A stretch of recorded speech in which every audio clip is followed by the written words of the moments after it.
Mark Davis duped the Raider Nation. This is what happens when people get put in positions like this. Max, don't tat teams on you because that team doesn't have you tatted on them. Just because you have a top pick doesn't mean you found a franchise quarterback. Derek Carr back in here. I don't know. How do the Raiders turn all this chaos into a positive? I had my friend Joe, Morley Sports, on to talk about exactly that today. Joe is a diehard Raiders fan. You've probably seen him trolling other fan bases somewhere on the internet. And he has been kind of up and down on this whole Davante Adams trade thing since the beginning. So let's see what he thinks about the compensation the Raiders got, where the Raiders go from here, and his perfect plan for the Raiders to take from this point out to fix this disastrous franchise. All right, I'm going to hand it off to a different version of myself. Joe, we're here to save the Raiders, ironically. Who would think that a Chargers fan would care about saving the Raiders so much, you know? See? It's on the hat. It's on the hat. But anyways, I had to get you on to build this plan to save the Raiders. I actually had a Denver Bronco fan on after that game a few weeks ago to like shit on the Raiders plan, but we didn't really build anything like super structured or put together. So I just want to know, what's your thoughts from here? We're about a week removed when this video will release from the Davante Adams trade. There's obviously more steps to go other than just trading Davante Adams to save this team. Hey, sorry for interrupting myself, but one quick reminder before you forget to like this video, subscribe to the channel, and turn on notifications so you can be here every single time I post. It's the free way you guys can support the channel. We're trying to build something special here very early on in the stages here. We only have 10,000 subscribers. We're trying to get 20,000 subscribers. The only way that's possible is if you guys support the channel by liking the video, subscribing, turn on notifications. Well, Raiders need a damn quarterback. You need a quarterback no matter what. And to go out there and get a stopgap quarterback, it's not going to work. So a lot of Raider fans are happy. They're like, oh, we're going to have a top pick. But here's the thing. Just because you have a top pick doesn't mean you found a franchise quarterback. Yeah. You got to pick the right goddamn one. And that's the funny thing is we haven't had a great draft history. And maybe Tom Telesco can go out there and find the right one. But just because you have the number one pick or the number two pick or you have a top pick, you still have to make the right selection at quarterback. And we're not looking at the quarterbacks that we did last year. Like, that's unbelievable class that we'll probably never see again. There's some great quarterbacks or good quarterbacks in this class, but there's still question marks about them. There's not a Caleb Williams and a Jaden Daniels in this draft as much as you want to believe it.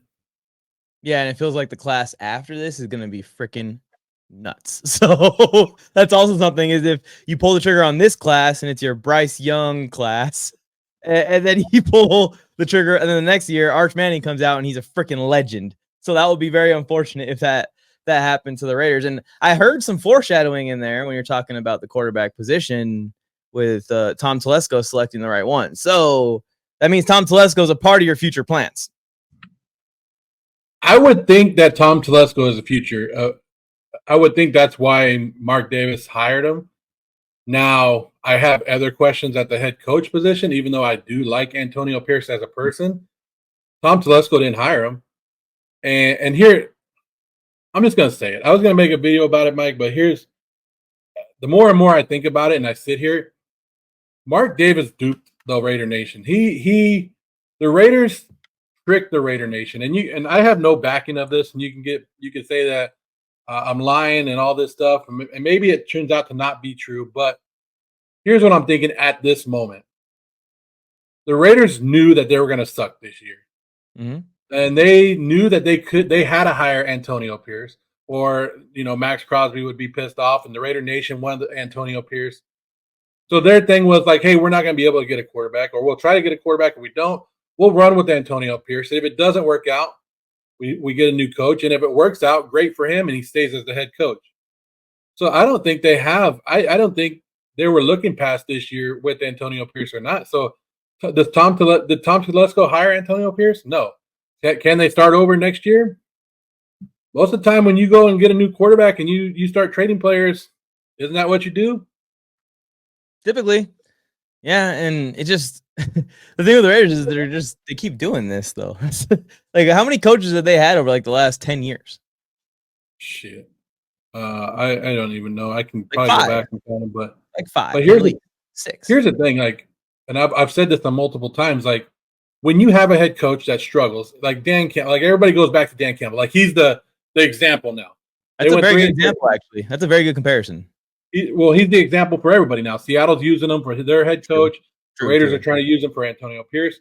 When you go back to Dan Campbell, they had tough losses in that 3-13 loss. They had some blowout losses like the Raiders are experiencing, and you want to get you. But at the end of the day, what do you want to see from your team? Improvement from day one to the end of the year. We're sitting at whatever week we're sitting at, and I haven't seen the improvement. I want to see the improvement. I want to see the players buy in, but it just seems like, you know, you know what? It feels like since Antonio Pierce has took over from the head coach, he's not having fun anymore. That's what it looks like. When you look at him on the sideline, he looks like he's taking it too serious. Relax. This is your dream job. Have fun with it. Literally, what happened to like Raider Nation till I die type stuff? Like, this is literally your dream job, not just being a head coach in the NFL, the head coach in the NFL of your hometown favorite team. And when he was the interim coach, that's what he said. He goes, if I get hired or not, I'm going to do what I want to do. Now all of a sudden you got the job and you're kind of like, no, be Antonio Pierce. Like, I'm going to tell you, I don't think Antonio Pierce really wanted to start Gardner Minshew. I don't think that was his decision. I think AOC was his guy. This is what happens when people get put in positions like this. And I think you saw it with the Raiders had it with Dave Ziegler. I thought Dave Ziegler was a good GM. But he listened to his best friend and he didn't make choices yourself. I don't get it, Mike. When you get these jobs, at the end of the day, it falls on you. Like, if you became a general manager tomorrow, Mike, are you going to listen to somebody, or are you going to make the decisions on your own? Because at the end of the day, they're going to be like, Mike, you're fired. You're fired. And so why aren't you making these decisions? Like Antonio Pierce, Tom Telesco gets you the players. You play the best ones out there that you think fit your team. And at the end of the day, if it doesn't work, then it didn't work on you. You got to feel comfortable with yourself. I don't get it. And that reminds me of that Hard Knocks episode with the Giants GM. His kid is sitting there playing his Nintendo Switch on the couch. He's like, "Hey, son," just joking with him. Like, "Hey, what do you think we should do at the draft?" And this kid goes, "Dad, you only get one shot at this job. Trade up for Jaden Daniels." Yes. Eerie, spooky. And that is going to live in infamy when this guy's fired. Which is probably coming too. Like, that's what I'm saying. Like, there's only 32 head coaching jobs in the NFL. And there's only 32 general managers in the NFL. You got to make why not go in there and be the guy that you're supposed to be? They hired you for a reason. Yeah. Go with your gut. Yeah. It's tough. It's tough when you, like, I know it as a Chargers fan with Tom Telesco. Exactly. The revolving door head coach is so painful when you can't justify keeping the guy, but you also know, like, we can't keep doing this. We're never going to get it. We're never going to get it because you have to give him time. There has to be an extended period. And if Antonio Pierce isn't the guy, whoever they hire next, they should just commit to 4 years right away. This is 4 years, no matter how bad it goes. Ben Johnson, Bobby Slowick, because that's who Tom Telesco likes to hire. Those hot offensive coordinators or defensive coordinators. That's who he's going to go for. Yeah, and that's the thing. Like, I don't want another head coach. Like I said, I like Antonio Pierce. You just want him to get the right offensive coordinator. Yeah. And that's what Dan Campbell, if you want to go back to the Dan Campbell example, what did he do after his first year? Right. Offensive coordinator. Get out of here. Yeah. And he fired his offensive coordinator. But you have to be willing to make that. And I think that's what's holding me back on Antonio Pierce right now, is that you haven't made that yet. What is holding on to Luke Getsy doing for the Raiders right now?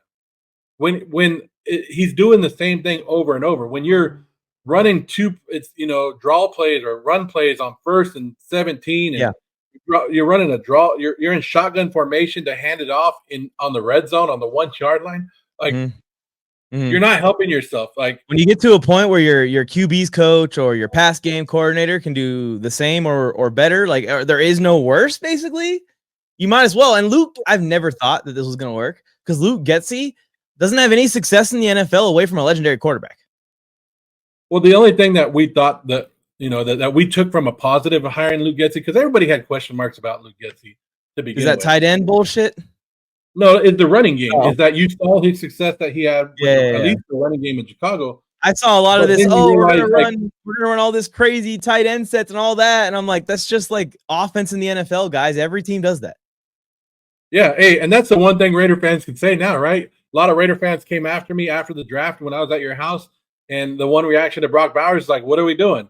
And Raider fans were like, "Oh, you stupid, Red Block." Hey, Now you we need might them. be 2-4, but we got a great tight end. Yeah. We got a great tight end. What's up? Just the outlook of the future, right? Like Jacoby Myers obviously not having his ideal season. Devontae Adams out of there. You know, you have high hopes for Trey Tucker out of the slot, but like that's your hat right there. Hang your hat on Brock Bowers this season.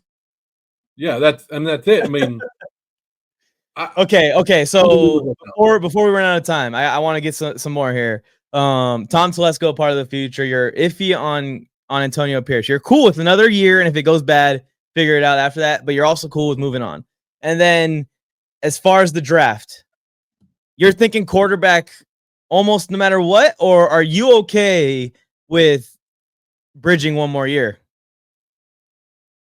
Who's the bridge? That's the matter. That's what it they're going to be bad again. I'm just saying they're going to be bad again with a veteran, available cheap quarterback. Not Gardner Minshew, obviously.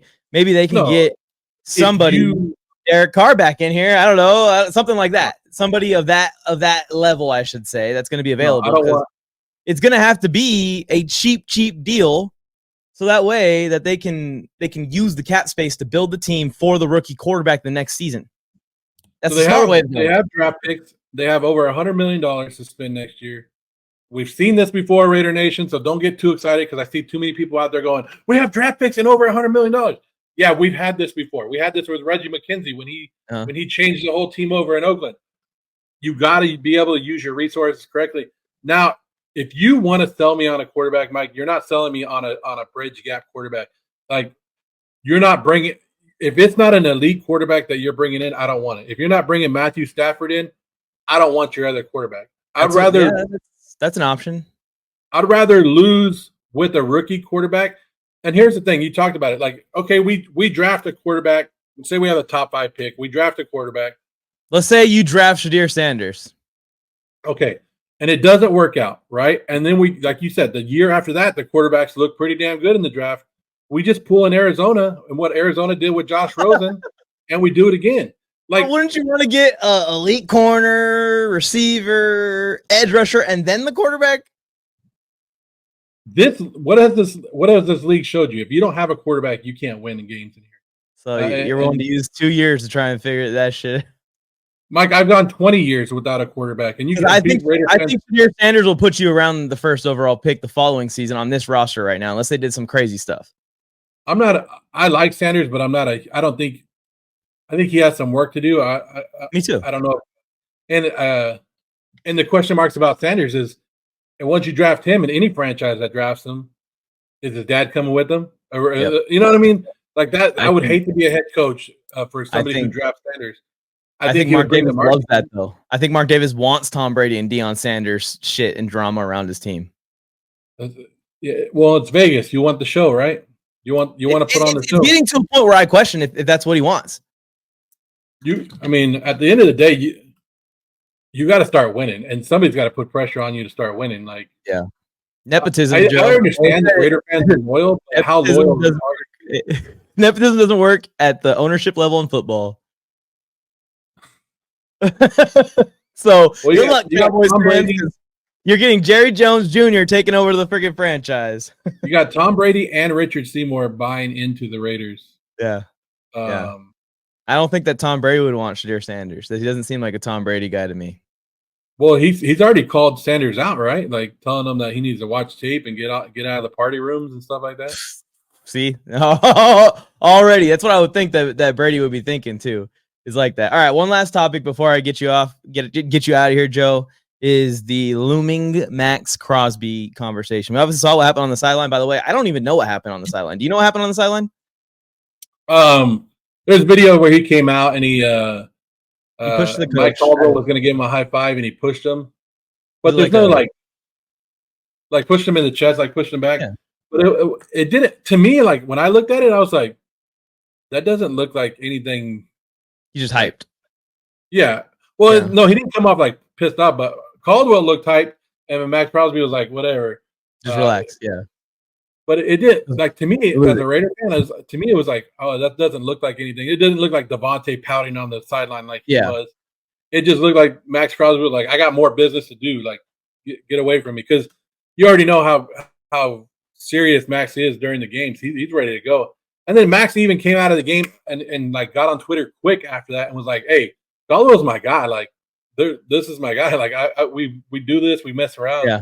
And he shut it down quickly. And I don't watching Max over the since he's been Max is a company guy, and he won't, even if he wants to go somewhere. I don't think he'll ever pull what Devontae Adams did. Like if Max gets traded, we won't know. Like it will come out of nowhere. Yeah, I think so too. And he said it like last week. Like, I got this shit tatted on me. That's my exact point, Max. Don't tat teams on you, because that team doesn't have you tatted on them, unfortunately. And I guarantee you, Joe, if they shopped him, they will get multiple first-round picks. Oh yeah, I agree too. And that's what it comes down to. How many first-round picks can you pass on? 3? And even though you love Maxx Crosby and you love the player he is, and he loves where he's at, like I have no doubt that Maxx Crosby loves living in Las Vegas. He loves the fame that he gets from the Raider Nation, because when the Raider Nation loves you, you can do no wrong. Like, there's absolutely no wrong that Maxx Crosby can do for the Raider Nation. But at one point, what's better for the franchise at the end of the day? Max is getting up there. He's had injuries. He's not going to be around for much longer. Like, how much? Tom Telesco lost his job because he couldn't draft a right tackle to stop Maxx Crosby, so he probably doesn't like him very much.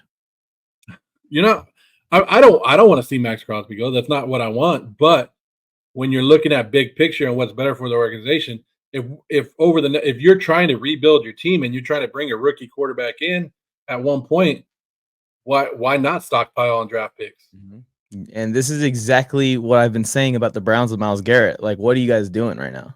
What are you holding on to him for? Every team in the league will be interested.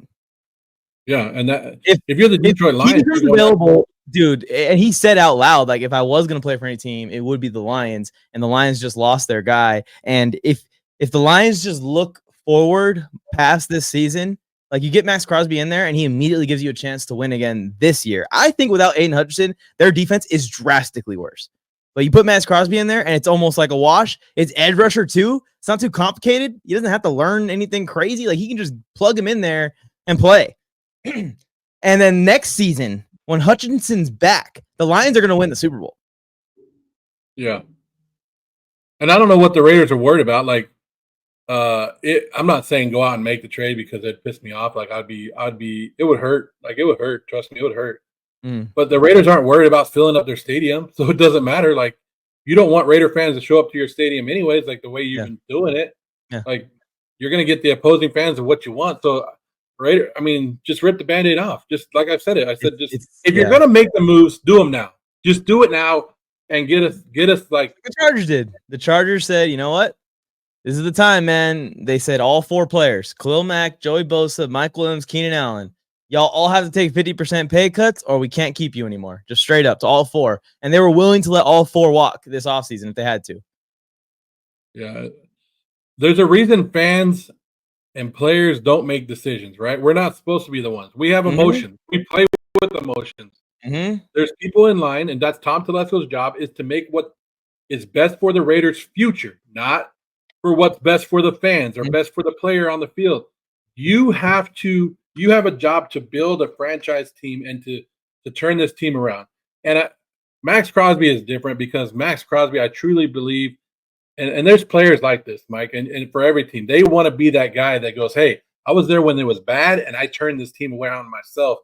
And it's tough to do, but if that day does come where the Raiders do trade Maxx Crosby, the black hole is going to get darker. Like, there's going to be a big cloud over that Vegas, and it will be a dark day in Raider Nation. Yeah, the black hole will get darker, and the baby blue corner will get a lot brighter, baby. And I'll be very pumped for that. Joe, I appreciate you for coming on. Let's just retrace it real quick. So your perfect plan will be for the Raiders to get in range to draft a quarterback in next year's draft via sucking or via trade. And let's start, then let's go get the franchise tackle. Then let's go get the franchise wide receiver. Then let's go get the rest in the other rounds of that draft and in the next draft. Yeah. Yeah. Or it's basically Matthew Stafford. Like I don't see anyone else moving this offseason that's really worth it. Yeah. If it's not Matthew Stafford, then you better draft somebody because there you go. Raider Nation is tired of the quarterback position. This is what I want to see happen for all the reasons that the Raiders are the Raiders. But Joe, thanks for coming on. Plug your stuff one more time before we go. Joe Morley, Instagram, YouTube, TikTok, Facebook. But don't be sensitive. If you want to follow me, don't be sensitive. Yeah, they might unfollow after a few videos. Go check them out. We also collaborate on a lot of stuff, y'all. So we put out some funny Chargers versus Raiders content. Appreciate everyone for tuning in. I'll see you guys on the next video. Hey, sorry for interrupting myself, but one quick reminder before you forget to like this video, subscribe to the channel, and turn on notifications so you can be here every single time I post. It's the free way you guys can support the channel. We're trying to build something special here very early on in the stages here. We only have 10,000 subscribers. We're trying to get 20,000 subscribers. The only way that's possible is if you guys support the channel by liking the video, subscribing, turn on notifications.